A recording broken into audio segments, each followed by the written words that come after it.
শিক্ষার্থীদের নেতৃত্বে গঠিত হতে যাওয়া দলের দায়িত্ব নেওয়ার সিদ্ধান্ত এখনো নেননি বলে জানিয়েছেন তথ্য ও সম্প্রচার উপদেষ্টা মোহাম্মদ নাহিদ ইসলাম। তিনি বলেছেন, বৈষম্য বিরোধী নাগরিক কমিটি ফেব্রুয়ারির মধ্যে একটি রাজনৈতিক দল গঠনের উদ্যোগের কথা বলছে। সেই দলে যুক্ত হওয়ার সম্ভাবনা আমার থাকতে পারে।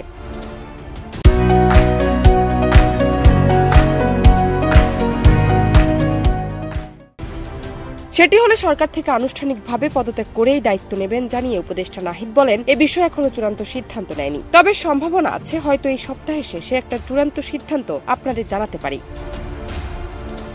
17 ফেব্রুয়ারি রাজধানীর ওসমানী স্মৃতি মিলনায়তনে জেলা প্রশাসক সম্মেলনের দ্বিতীয় দিনে সাংবাদিকদের ব্রিফিংকালে তিনি এ কথা বলেন।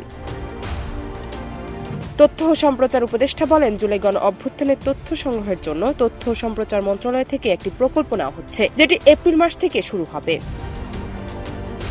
তিনি বলেন, মাঠ পর্যায়ের প্রশাসনের কাছে যে তথ্য আছে তা সংরক্ষণ করতে বলা হয়েছে, যাতে আমরা তা প্রকল্পের অধীনে নিতে পারি। ছাত্র জনতার গণ অভ্যুত্থানের পরে দেশে নতুন একটি রাজনৈতিক দল গঠন করা হচ্ছে, তাতে আপনার অবস্থান কি এবং সেই দলে আপনি যাবেন কিনা সাংবাদিকদের এমন প্রশ্নের জবাবে তিনি বলেন, সংবাদ মাধ্যমে যেভাবে তথ্য আসছে সেটি উচিত না। আনুষ্ঠানিক কোনো সিদ্ধান্তের আগে অনুমানের উপর ভিত্তি করে এ ধরনের তথ্য ছড়ানো উচিত হচ্ছে না। জান্নাত টিপু, দেশ রূপান্তর।